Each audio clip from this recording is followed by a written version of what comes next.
Okay, good morning friends. कल हम लोगों ने 25th किया था। 26 was given to you as a homework. ठीक है, मैं 2-3 सम्स इसके और ले रही हूँ so that you will be means आप लोगों को थोड़ा इजी पड़े करने के लिए। So let's get started. So will start with the question number 27 over here. यहाँ पे क्या बोला है, if the sales and the cost price per packet is rupees 90 and 60 respectively। मतलब क्या, 90 is our selling price and 60 is our cost price। okay, demand in units 200, 300, 400, probability this and this। so हमको table बनाना है, पे of table and expected पे of table बनाना है। कैसे बनाएंगे हम लोग देख लेते हैं। सबसे पहले जो भी हमारा इंफॉर्मेशन है हम लोग को लिख लेंगे। Before that will make a table over here।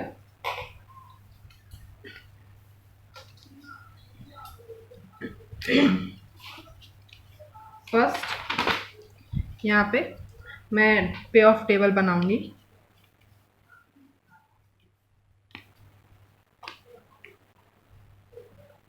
जो भी मैं बता रही हूँ एग्जाम पॉइंट ऑफ व्यू से बहुत ज़्यादा इम्पोर्टेंट है। पे of table, okay. So this is my demand and this is the product. ठीक है, जितना भी है यहाँ पे कितना 200 था, 300 था एंड 400 था। Same 200, 300 and 400। इसमें हमारा पे ऑफ ये टेबल बन जाएगा। ओके, सो अभी हमेशा ध्यान में रखना, जो भी हमारा छोटा रहेगा वो हम लोग लेंगे for the purpose of sale, और कॉस्ट के लिए जो भी हमारा बड़ा रहेगा हम लोग वो ले लेंगे।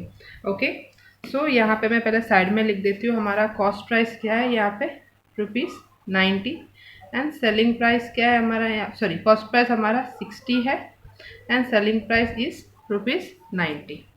ओके, तो हमारा प्रॉफिट कितना हो जाएगा यहाँ पे, एक सेकेंड में ऊपर ही लिख देती हूँ।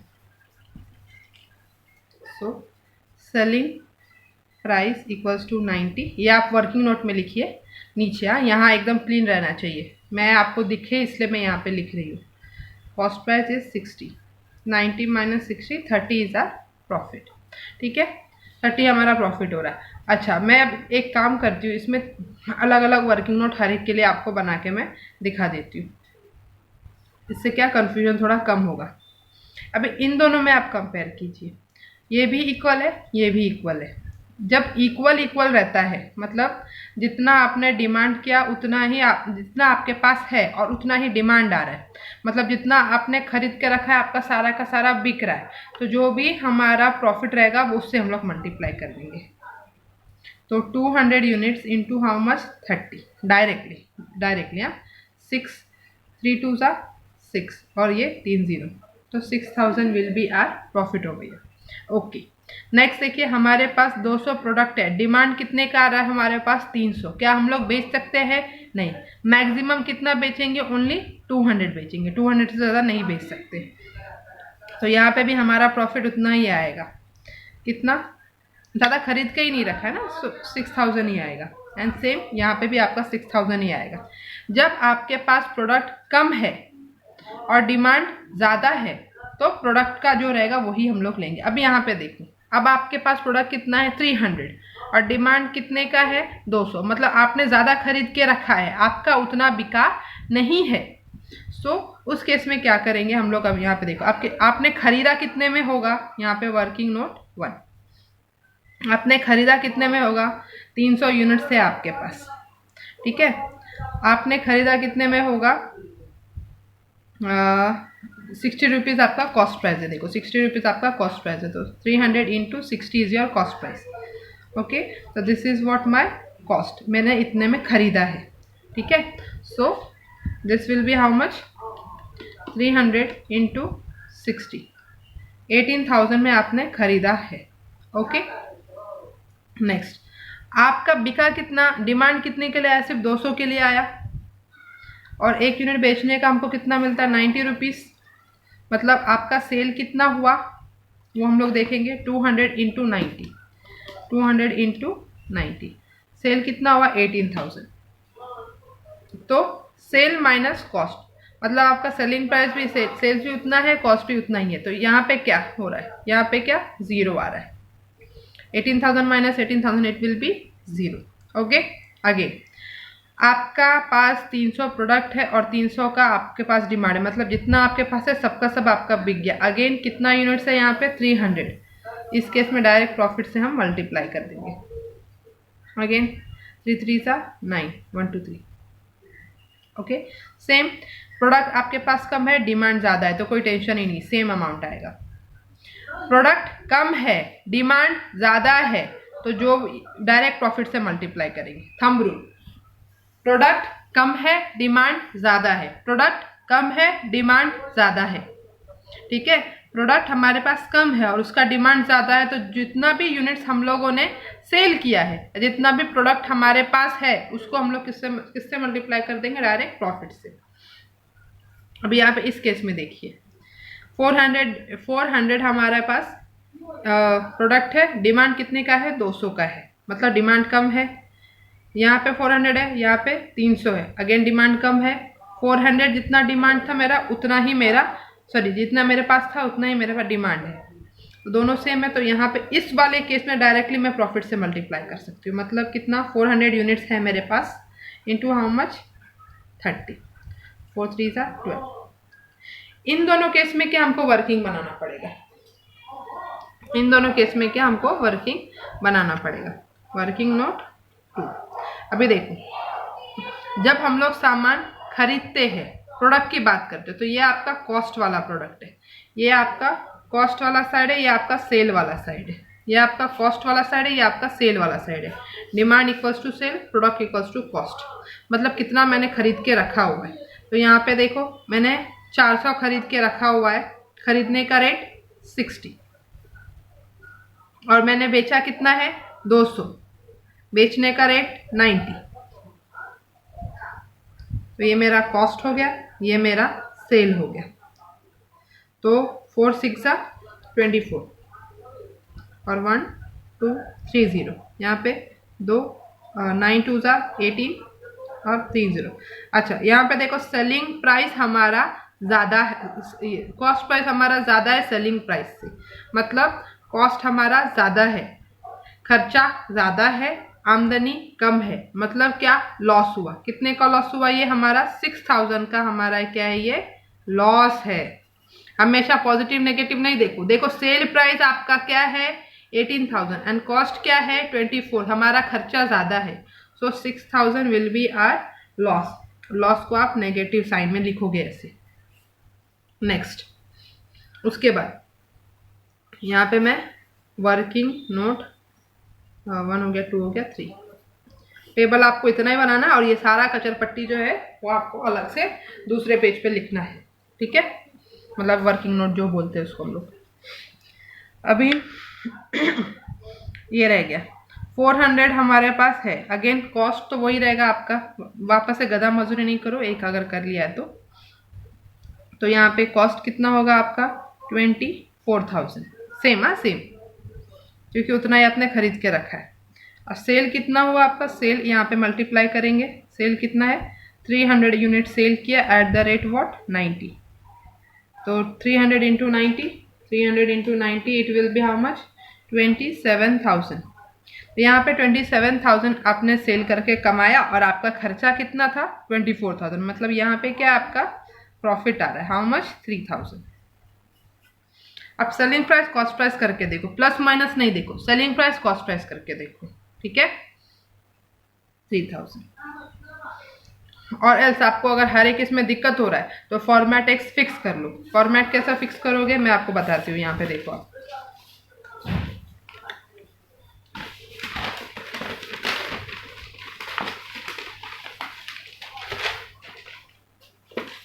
फॉर्मेट कैसा फिक्स कर लोगे आप, हमेशा सेलिंग प्राइस ऊपर रखो, लेस कॉस्ट रखो।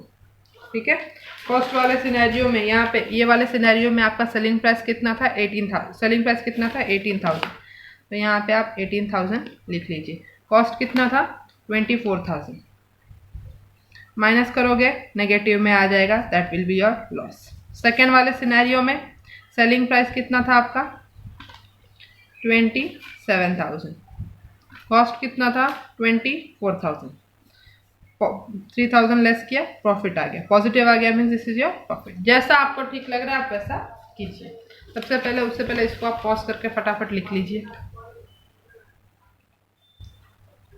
एंड देन इसको लिख लीजिए। ठीक है, आगे बढ़ते हैं। ओके, अब वो बनने के बाद वो हम लोगों ने क्या बनाया था एक्सपेक्टेड पे ऑफ टेबल। अब क्या बनाएंगे एक्सपेक्टेड पे ऑफ टेबल।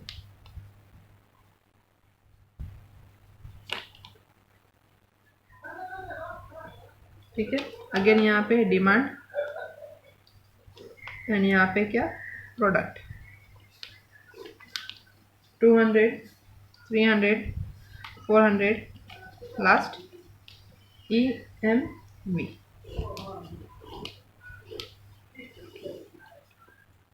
200 300 400। ठीक है, ओके। अब क्या करेंगे, हमको इसमें फिलअप करना है, तो हम लोग हमारा ये वाला टेबल ले लेंगे यहाँ पे जो हम लोगों ने एक्सपेक्टेड पे ऑफ बनाया था, सॉरी पे ऑफ बनाया था, वो वाला ले लेंगे एंड देन प्रोबेबिलिटी ले लेंगे।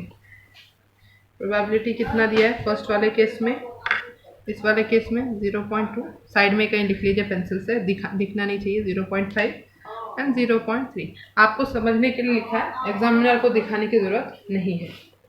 ठीक है, सो हमारा पहला जो था अमाउंट कितना था यहाँ पे, ये देखिए फर्स्ट अमाउंट है 6,000, वो पे ऑफ टेबल जो बना था फर्स्ट अमाउंट वो 6,000, तो 6,000 इंटू फर्स्ट का प्रोबेबिलिटी कितना है 0.2, तो इंटू 0.2 कितना आएगा 1200 आएगा। So we will write over here 1200। ठीक है, नेक्स्ट यहाँ पे कितना है 0, anything multiplied by 0 is 0। Next कितना है -6,000, तो लेंगे हम लोग 6,000। अब इसको माइनस कैसे करेंगे ये देख लो, यहाँ पे प्लस माइनस का साइन है, ऐसा कर दो तो माइनस आ जाएगा, into 0.2 it will B -1200। Okay, next जो है कितना है यहाँ पे 6,000, इसका प्रोबेबिलिटी कितना है 0.5, 6,000 3,000। नेक्स्ट 9,000 टू इसका भी कितना है 0.5, 4,500। 3,000 है उसका भी 0.5 करेंगे तो 1,500 आएगा। यहाँ पे देखेंगे फर्स्ट क्या है यहाँ पे 6,000 9,000 एंड 3,000 सबको किससे मल्टीप्लाई करना है 0.3 से, तो 6,000 इंटू 0.3 1,800, 9,000 इंटू 0.3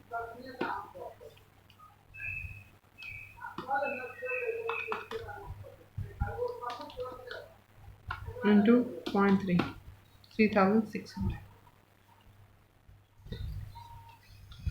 कितना 12,000 इंटू 0.3 3,600। ओके, आपके बुक में 3,900 दिया है, I don't think so it is correct, sorry 3,900 नहीं, करेक्ट है। So will be calculating all this things now. 1200 plus 3,000 plus 1,800, तो 1200 प्लस 3,000 प्लस 1,800 कितना आ रहा है यहाँ पे 6,000। नेक्स्ट 4,000, ये 0 plus 4,500 plus 2,700, 4,500 plus 2,700 equals to 7,200। इसका कितना माइनस है, तो 1,200 लो कैलसी पे एंड इसको पहले आप ये वाला बटन दबा के माइनस बना लो, देन इसको ऐड करो, कितना 1,500 प्लस 3,600 3,900। इसमें से बड़ा कौन सा है दिस वन, सो हम लोग प्रोडक्ट कौन सा लेंगे 300 वाला। ठीक है, सो यहाँ पे EMV देखेंगे, the best decision is 300 units with the maximum EMV। ये क्यों लिया, because maximum EMV equals to 7200, therefore 300 units. Okay, please आप इसको पॉज करके फटाफट लिख लीजिए। अब इसी में से जो है एक दो सम्स आप प्रैक्टिस कीजिए, ठीक है। जैसे कि हम लोगों ने भी 27 किया, 28 कर सकते हैं, 29 कर सकते हैं, आप 30 कर सकते हैं, ठीक है, 31, जो भी आपको अच्छा लगे आप कर सकते हो। तो ज़्यादा इसके ऊपर करने की ज़रूरत नहीं, 2-4 सम आप कर लीजिए, that will be enough for your exam purpose. Just because MCQs and descriptive दोनों आने वाले हैं एंड टाइमिंग कम होने वाला है, तो ज़्यादा लेंदी सम्स वो लोग भी प्रीफर नहीं करेंगे, शॉर्ट सम्स ही आएगा, आने के चांसेस हैं मतलब। तो हम न्यू चीज़ एक ले रहे हैं हम लोग यहाँ पे आज, डिसीजन ट्री। डिसीजन ट्री क्या होता है, ये भी बहुत इंपॉर्टेंट है, 5 मार्क्स के लिए आता ही है, बट अभी कितने मार्क्स लेके आएगा पता नहीं, आइडिया नहीं है कुछ। सो पहले थ्योरी एक बार रीड कर लेते हैं फटाक से। Decision tree is a graphical representation of a decision process involving multiple stages. It indicates all the forces of action, natures with associated probabilities, conditional payoff, means जो भी है ये डायग्रामेटिकली या ग्राफिकल रिप्रेजेंटेशन है of decision process. It is a graphical presentation of decision process. The decision node is represented by square, the state of node is represented by the circle. Decision node किससे represent होगा, square से, and ये by circle. अभी हम लोग इसका sums एक करने बैठेंगे, आपको आइडिया आ जाएगा कैसे क्या करना है नहीं करना है। सो लेट्स स्टार्ट करते हैं। ये भी एक EMB कैलकुलेट करने के लिए इम्पोर्टेंट है। ओके, हम लोग डिसीजन ट्री के साथ स्टार्ट करेंगे। For this you will be needing a pencil and a scale, ठीक है। थोड़ा आपका यहाँ पे डायग्राम प्रॉपर होना चाहिए। Will start with the question number 10 over here. So decision tree का फर्स्ट समय यहाँ पे देखो क्या लिखा हुआ है, course of action, state of nature, S1 S2 S3 A1 A2 and these are the probabilities. How we have to do will see. सबसे पहले यहाँ पे हम लोग क्या लिखेंगे, A, यहाँ पे स्क्वायर बॉक्स बनेगा, ठीक है। अब यहाँ से दो नॉड निकलेंगे। वाई दो नॉट, जस्ट बिकॉज क्योंकि यहाँ पे एक्शन कितने हैं, 1 and 2, A1 A2। अगर A1 A2 A3 होता तो 3 नॉट्स बनते, A1 A2 A3 A4 रहता तो 4 नॉट्स बनते। ऐसे मतलब नहीं, हमको किससे मतलब है, एक्शन से, तो A1 and A2। तो यहाँ पे मैंने लिखा है A1 and A2, यहाँ पे सर्कल बनेगा, मतलब ये यहाँ पे कितना एक्शन है, 2 एक्शन है। अगर 3 रहता तो तीसरा भी निकलता है यहाँ पे, ठीक है।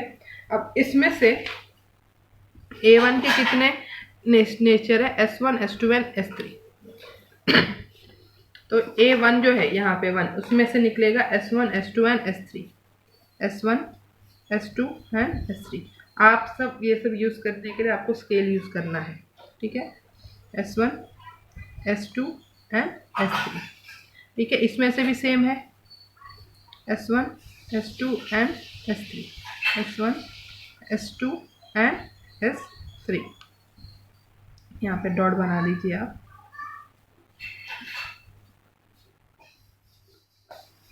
ओके, अब यहाँ पे देखिए S1 का प्रोबेबिलिटी कितना बोला है, 0.3, S2 का 0.5, S3 का 0.2, 0.352। तो S1 का देखो यहाँ पे 0.3, 0.5, 0.2, 0.3, 0.5, 0.2, दैट्स इट, हो गया। इसके बाद line line line line line and line, ऐसा, ठीक है। यहाँ पे इसका कितना है, S1 का 25, 35, 40। तो यहाँ पे लिखेंगे 25,000, 35,000 एंड यहाँ पे 40,000। नेक्स्ट यहाँ पे 50,000, 20,000 and 10,000। Okay, so this is it, हो गया। This is our what diagram. इतना कर लिया, ये 5 मार्क के लिए आता है। अब इसका क्या हमको EMV कैलकुलेट करना है। क्या कैलकुलेट करना है? EMV। यहाँ पे देखो A1 एंड A2 है। EMV कैसे कैलकुलेट हुआ हम लोग पहले भी कर चुके हैं। यहाँ पे मैं लिख देती हूँ A1 EMV फॉर A1 का क्या, यहाँ पे देखो 20 इक्वल्स टू 25,000 इंटू इसकी प्रोबेबिलिटी कितनी है 0.3 plus 35,000 into 0.5, 35,000 into 0.5 plus 40,000 into 0.2। तो यहाँ पे 25,000 इंटू 0.3 कितना आ रहा है 7,500 प्लस 35,000 इंटू 0.5 कितना आएगा 17,500 plus 40,000 into 0.2 it will B 8,000। इस सबको हम लोगों ने ऐड किया तो 7,500 plus 17,500 it will be how much 33,000। तो इसका EMV कितना आ जाएगा 33,000। अब यहाँ पे EMV for A2 equals to, अभी यहाँ पे EMV इसका ये लेंगे 50,000 इंटू 0.3, 20,000 इंटू 0.5, 10,000 इंटू 0.2 सबको ऐड कर देंगे। तो 50,000 into 0.3 plus 20,000 into 0.5 plus 10,000 0.2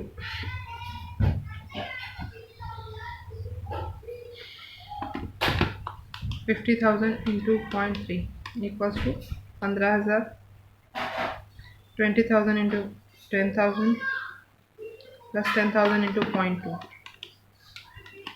equals to 2,000। Add up करेंगे 25 इक्वल्स टू 27। अब दोनों में EMV किसका ज़्यादा है A1 का, सो this will be selected. Okay, please आप इसको पॉज करके फटाफट लिख लीजिए। T डायग्राम हमारा इतना ही है, इतना ही रहेगा एंड इसको फर्दर हमको कैलकुलेट करना है। ओके, प्लीज़ पॉज करके आप लिख लीजिए फटाफट।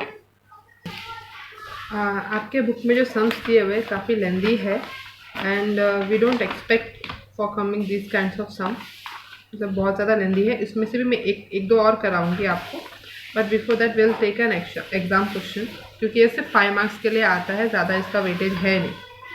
बट यहाँ पे अल्टीमेट लेवल के भी सम्स दिए हुए। तो एक एग्जाम क्वेश्चन है, will start with this. Production page number 338 है एंड ये 26 साल का एग्जाम क्वेश्चन है। It's of 16 November 16। Market demand है, प्रोडक्ट ऑप्शन है। सबसे पहले हमको क्या यहाँ पे बनाना है हमारा डिसीजन ट्री, बाद में हम लोग EMV कैलकुलेट करेंगे। तो सबसे पहले एक हमारा ये स्क्वायर नोड बनेगा, ठीक है। अब इसमें से 2 एक्शंस है। कितना एक्शंस है 2, जो लिखा रहेगा वही लिखना है आपको। यहाँ पे PQ है तो हम लोग क्या लिखेंगे यहाँ पे PQ, product P, product Q, circle 1 circle 2।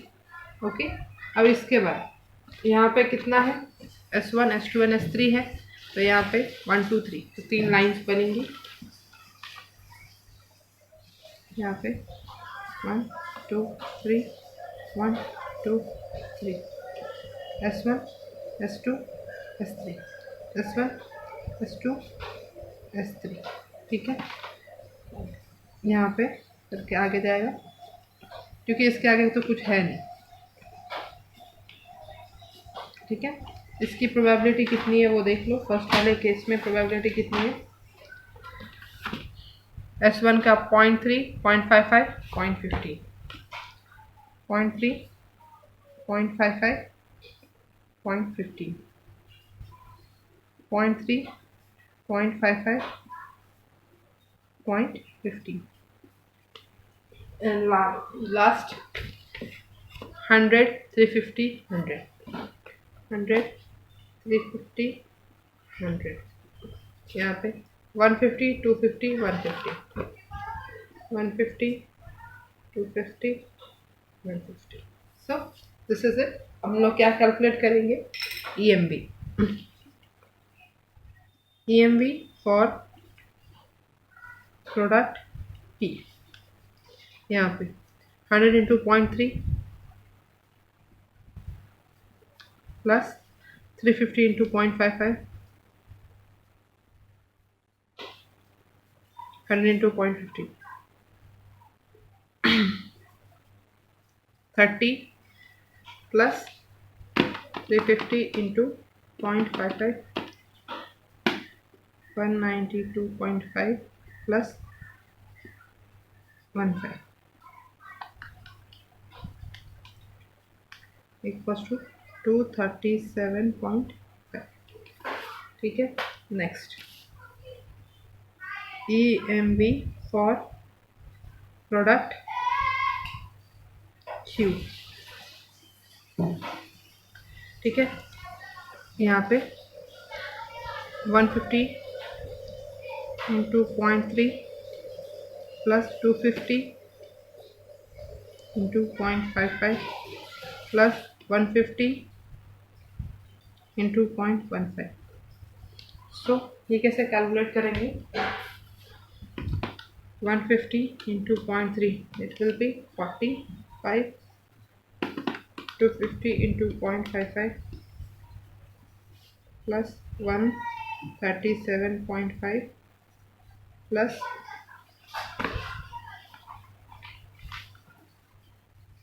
150 into 0.15 22.5 equals to 137.5 plus 45 205। दोनों में से हाईएस्ट किसका है? EMV प्रोडक्ट P का। तो कौन सा प्रोडक्ट सिलेक्ट करेंगे? प्रोडक्ट P सिलेक्ट करेंगे। लिख देंगे यहाँ पे EMV of product P is more, so best decision is to choose product P। Okay. So please इतना आप लिख लीजिए। अगर आपके पास क्वेश्चन नहीं है, एक सेकेंड, इतना ये देखिए, आपके पास क्वेश्चन है तो क्वेश्चन आप यहाँ से कॉपी कर लीजिए फटाफट। Then solution this and this. Okay. चलो एक और लास्ट सम कर लेते हैं। अच्छा, इन दिस सम आपको दिया है क्वेश्चन नंबर 11 आपके बुक का। ये आपको थोड़ा टैबुलर फॉर्म में बना के करना है। ऐसे आपको बनाने के लिए नहीं आएगा, जस्ट बिकॉज क्योंकि इतना 5 मार्क्स के लिए इतना एक्सपेक्ट नहीं करते वो लोग। ठीक है,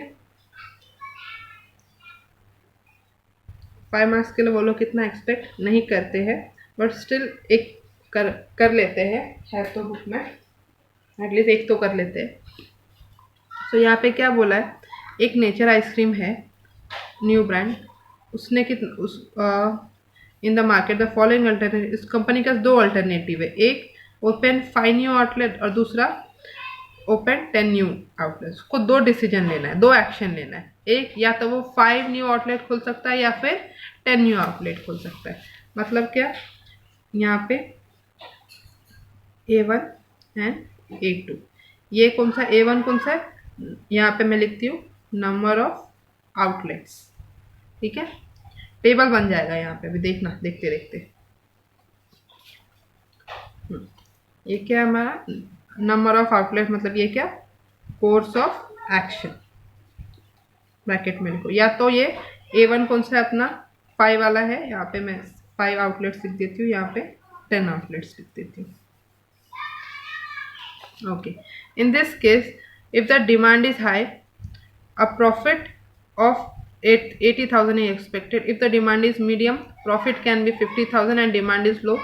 मतलब 3 सिचुएशन है, मतलब कितना आएगा? S1 S2 and S3।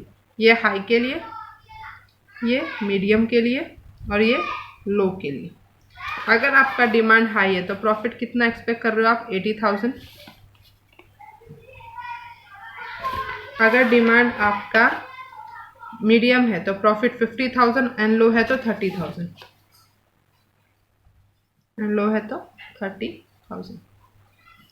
ठीक है, ये आपका एक टेबल बन गया। नेक्स्ट, अगर आप 10 आउटलेट्स खोलते हो, अगर आपका डिमांड हाई है तो 1.5 लाख होगा, मीडियम है तो 110 होगा एंड लो है तो 60 होगा।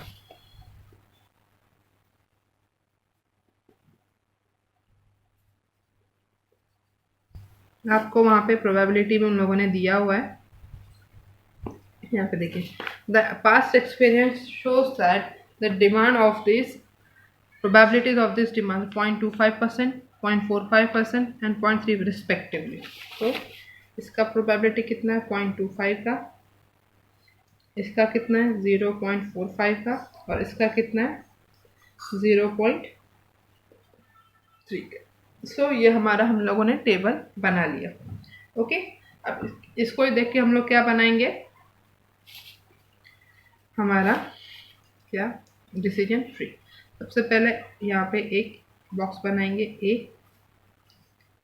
A1, A2, 1, 2, कितना? S1, S2, S3, 1, 2, 3, 1, 2, 3, S1, S2, S3, S1, S2 and S3। इसका प्रोबेबिलिटी कितना है? 0.25, 0.45, 0.3, 0.25, 0.45, 0.3। ओके, देन इसके बाद ये नोड हमारा यहाँ से थोड़ा बढ़ा लेती हूँ मैं इसको,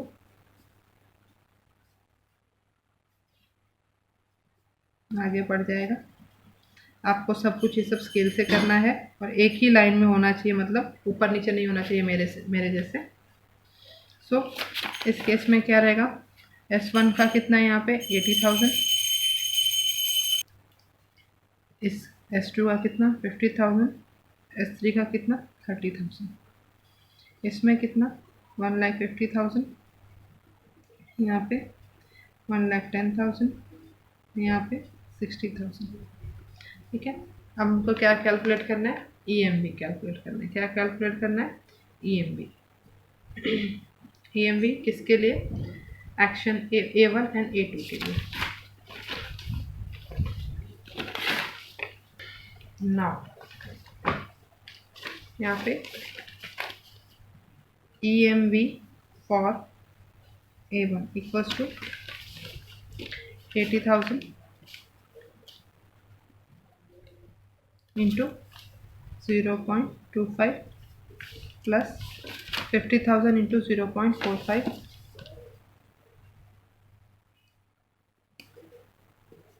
plus 30,000 into 0.3.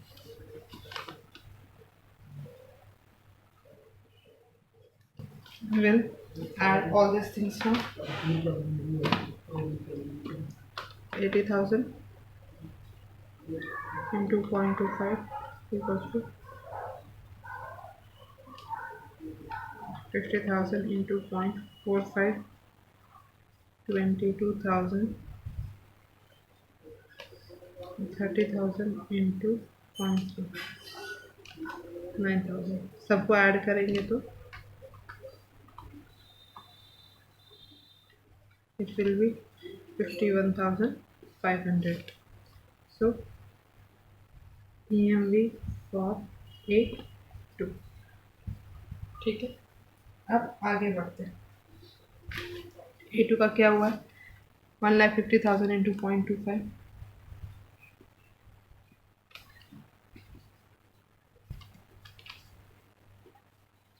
1,10,000 into 0.45,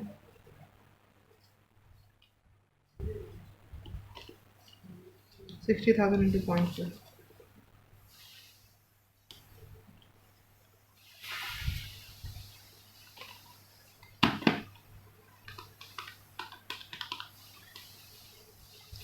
37,000 500 plus 1,10,000 into 0.45, 49,500 plus 24,000 plus 49,500 plus 37,500 equals to इतना हमारा आ रहा है। तो यहाँ पे हम लोग कौन सा एक्शन चूज करेंगे? सेकेंड वाला, जस्ट बिकॉज सेकेंड वाला का EMB ज़्यादा है एज कंपेरेटिवली फर्स्ट वाले से। ठीक है, okay, sorry mistake, it is year 3। तो यहाँ पे चेंज हो जाएगा 60,000 into 0.3, it will be 18,000। So यहाँ पे थोड़ा चेंजेस आ जाएंगे। 18,000 plus 49,500 plus 37,500 equals to 1,05,000। Still this is more, so will go for A2। Okay, please pause करके आप फटाफट लिख लीजिए इसको। अब तो ये भी लिख लिया होगा आपने पॉज करके। ठीक है, विल स्टॉप विथ दिस। अगर आपको कुछ और आपको इसमें से प्रैक्टिस करना आप कर सकते हो। आई वुड रिकमेंड ये सब पे आप ज़्यादा टाइम वेस्ट ना करें। आई वुड रिकमेंड ये सब पे आप ज़्यादा मतलब जो भी लेंदी सम्स है उसके ऊपर आप ध्यान ना दीजिए, जस्ट बिकॉज उस टाइप के सम्स आपके लिए एटलीस्ट एप्लीकेबल नहीं है। 5 मार्क्स का आता है, नॉर्मल एग्जाम में भी आपको वैसे सम्स नहीं आते। So this will be your online exam. So I don't expect all these types of sums. ठीक है, thank you.